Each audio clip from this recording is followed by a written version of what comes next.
But justice, how justice can be done, কীভাবে justice হতে পারে, কিভাবে দেওয়া যেতে পারে। আর কথা আছে জাস্টিস ডিলে জাস্টিস ডিনাইড, অর্থাৎ জাস্টিস যদি ডিলে হয়, লেট হয়, তো ডিনাই হয়। ভারতবর্ষের যে সিস্টেম, এজ এ হাইকোর্ট এবং সুপ্রিম কোর্টে প্র্যাকটিস করা অ্যাডভোকেট হিসেবে আমি বলছি যে বর্তমানে সিস্টেমে জাজেদের অভাব, পেন্ডিং থাকে। যাক, এই ম্যাটারে সুপ্রিম কোর্ট নিজে সুমোটো কগনিজেন্স নিয়েছে এত আন্দোলন হওয়ার পর। এরপরেও যদি সিবিআই, সেন্ট্রাল ইনভেস্টিগেশন টিম যদি ভালো করে এটাকে তদন্ত করে প্রপারলি চার্জশিট উইদিন টাইম যদি না দিতে পারে, আর প্রপারলি এভিডেন্সেস যদি কালেক্ট না করতে পারে, তাহলে কিন্তু সাজা হবে না। ভারতের জুডিশিয়াল সিস্টেমের বিচার ব্যবস্থার মধ্যে এটা রাইট রয়েছে সবকে যে তারা ট্রায়াল হবে। আমি বিনা বিচারে কাউকে ফাঁসি দিতে পারি না। একটা ভুল ধারণা আমি বলে দিই যে অনেকে ভাবে সুপ্রিম কোর্ট জাস্টিস দিয়ে দেবে।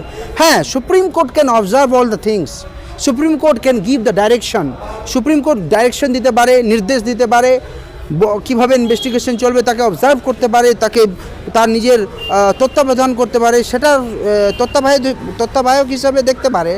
বা সুপ্রিম কোর্ট ট্রায়াল কোর্ট নয় যে সুপ্রিম কোর্টের ট্রায়াল হবে, বিচার হবে, বিচার হয়ে সাজা হয়ে যাবে। এই বিচারের জন্য সিবিআইয়ের প্রথম দায়িত্ব, প্রাথমিক দায়িত্ব, যেন সেই সিবিআই ভালো করে যে সঠিক কালপ্রিট যারা এভিডেন্স ডিস্ট্রয় করার চেষ্টা করেছেন, যেমন একটা পুলিশ অফিসার, পশ্চিমবঙ্গের পুলিশ অফিসারের তো কোনো ভরসা নেই, ঘুষ, খুন।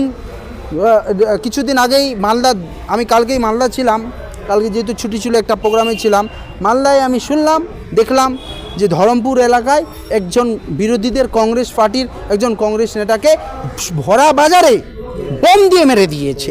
তো এই তো চলছে পুলিশি রাজ। This is not a Mamata raj, this is not a public raj, এটা হচ্ছে পুলিশি রাজ। পুলিশ চালাচ্ছে দেশ। এটা আরেকটা ব্রিটিশদের মতন, ব্রিটিশ থেকেও খারাপ অবস্থায় ফিরিয়ে নিয়ে আসা হচ্ছে। তো এইখান থেকে ওর বিচারটা কী করে হবে?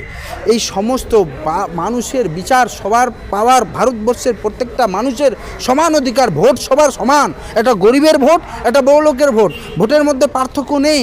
সেইখানে বিচারটা সবারই এনশিওর করতে হবে। বিচার ব্যবস্থাকে, সুপ্রিম কোর্টকেও এটা ডাইরেকশন দেওয়া দরকার। এবং ইভেন ইউনিয়ন গভর্নমেন্ট, মোদী সরকারের কাছে আমার আবেদন, করজোড়ে আবেদন, আপনি কমপক্ষে জাজেসগুলো যেখানে খালি আছে, হাইকোর্টে দিনের পর দিন মামলা পেন্ডিং থাকছে, মামলা হচ্ছে না, আমরা we are facing as a advocate, we are facing the difficulties, আমরা মক্কেলকে জবাব দিতে হয় আমাদের। সেই জায়গাগুলো কী করে বিচার পাবে? পুলিশের বিরুদ্ধে মামলা, বিচার পেন্ডিং হচ্ছে, একটা জাজের উপর লোড দিয়ে দেওয়া হচ্ছে। তো সবারই বিচার এনশিওর করা হোক। আর বিশেষ করে যখন এত কিছু ঘটনা ঘটলো, এত আন্দোলন হচ্ছে, তবুও যদি এই নির্যাতিতার কালপ্রিটরা সাজা না পায়, মানুষের অন্তর শান্তি হবে না। আর মানুষ আস্তে আস্তে কিন্তু নিজের হাতে আইন নিয়ে নেবে, আইনের উপর ভরসা চলে যাবে। আমরা চাই, আমি একজন আইনজীবী হয়ে, আইনের সঙ্গে সম্পৃক্ত ব্যক্তি হিসাবে আমি কখনোই চাইব না যে peoples can take the laws of the land. ল্যান্ডকে অবশ্যই এনশিওর করতে হবে, জাস্টিসকে এনশিওর করতে হবে আমাদেরকে। জাস্টিস শুধু এইটা নয় যে জাস্টিস করে দেবো, মানে জাস্টিস যে হচ্ছে সেটা ফিল করাও, জাস্টিস ফিল করানো যে justice is being done, justice হচ্ছে, বিচার হচ্ছে।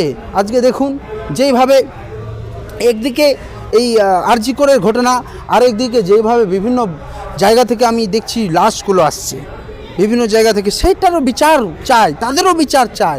পুলিশের অত্যাচারে আবু সিদ্দিকের এখনও বিচার কোথায়? আবু সিদ্দিক নিয়ে আমরা তো দেখলাম পুলিশের অত্যাচার, বিচার হচ্ছে না। তো এই বিচারটা চাইছি। আরজি করের ম্যাটারটাতে অবশ্যই এই নির্যাতিতার, আমরা পুরো এই নির্যাতিতার প্রতি যা অত্যাচার হয়েছে, আমার তো মনে হয়, কখনো কখনো মনে হয়, আমি নিজে কিছু ফিল করলাম এবং বিভিন্ন ইনফরমেশন থেকে এটা হচ্ছে, যেখানে সিনিয়র ডাক্তারের একটা বিশাল লবি কাজ করেছে। এই লবি ভাঙতে হবে, যারা মানুষের জীবন নিয়ে ছেলেখেলা করে আর নিজে তো খারাপ থাকে এবং জুনিয়রদেরকেও খারাপ করার প্রতি তাদের প্রতিদিন তাদেরকে নিয়ে যায়, খারাপের দিকে নিয়ে যায়। আমি নিজে খারাপ, আমি নিজে চুরি করছি, নোকের চোখ, কিডনি থেকে শুরু করে আমি মেরে দিচ্ছি।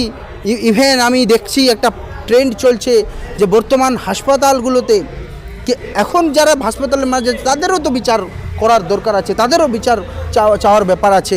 হাসপাতালে অলরেডি বেডেল আছে, ভালো রোগী আছে, রেখে দিচ্ছে, ভালো রোগীকে রেখে দিচ্ছে যেন খারাপ রোগীকে, বেডগুলো খালি না থাকে, খারাপ রোগীকে প্রেশার না পারে। এটাও প্রশাসনকে দেখতে হবে যে মানুষের চিকিৎসা একটা বেসিক রাইট, কি খাবার, একটা খাদ্য মানুষের বেসিক রাইট, চিকিৎসা বেসিক রাইট, এইগুলো যদি সরকার না এনশিওর করতে পারে, ওই সরকার আর সরকার নয়। সরকার কি, গভর্নমেন্ট কি, by the people for the people, এইটাই তো। তো আপনি পিপলের জন্য করছেন না, মানুষের জন্য করছেন না। মানুষের চিকিৎসা ব্যবস্থা ফ্রি করে দেওয়া উচিত। এই সব জিনিসটা হসপিটালে দুর্নীতি কেন চলবে? এর যদি আরজি করে এই বন্টির যদি বিচার না হয়, তাহলে মানুষের কিন্তু জাস্টিসের উপর, আইন আদালতের উপর বিশ্বাসটা চলে যাবে। গতকাল দেখলাম যে জুনিয়র ডাক্তারদের সাথে মুখ্যমন্ত্রী এর পরে শর্ত মেনে নিয়ে বিনীত কৌরকে আজ 4টার মধ্যে তাকে সরিয়ে দেওয়া হবে, কী বলবেন? আগেই ওনাকে মেনে নেওয়া উচিত ছিল।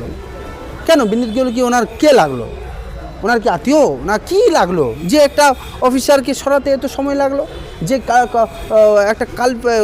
একটা সেই অফিসারের বিরুদ্ধে বিভিন্ন অভিযোগ সবসময়, সেই কমিশনারের বিরুদ্ধে বিভিন্ন অভিযোগ সবসময় পাওয়া সত্ত্বেও মুখ্যমন্ত্রীর এত লেট কেন লাগলো?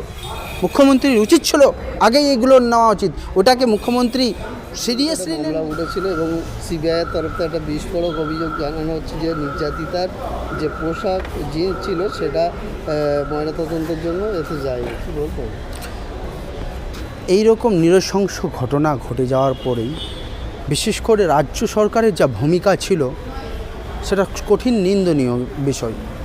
যেভাবে এভিডেন্সগুলো ডেস্ট্রয় করার চেষ্টা করেছিল, আর একের পর এক যে খোলাসা, যাকে আমরা বলি রিভিল্ড হচ্ছে, খোলাসা হচ্ছে, সব বিষয়গুলো বেরিয়ে আসছে, থলে থেকে বিড়াল বেরিয়ে আসছে, এটা খুব লজ্জাজনক বিষয়।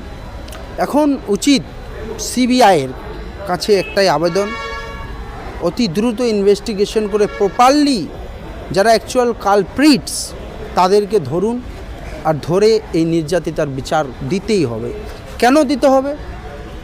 সমস্ত ঘটনাই ঘটে, সব ঘটনাই নিন্দনীয়, কিন্তু আজকে পশ্চিম বাংলার বুকে যে বাংলাকে সেফেস্ট প্লেস বলা হয় সারা ভারতবর্ষে, এখানে মহিলাদের সুরক্ষাটা খুব এনশিওর থাকে, ভালো থাকে, কিন্তু সেই বাংলায় আজকে একটি শিয়ালদার পাশে, মানে একটা প্রপার কলকাতায় আরজি করের মতন একটি নামি দামি একটি হসপিটালে এরকম ঘটনা ঘটে গেল আর কেউ জানে না। এটা সম্ভব নয়, এটা মানুষ মেনে নিতে পারছে না। এর বিচার কিভাবে হবে? বিচার কখনোই মুখের উপর তো আর হয়ে যায় না। আমি শুধু যদি প্রতিবাদ অবশ্যই করতে হবে, উই ওয়ান্ট জাস্টিস,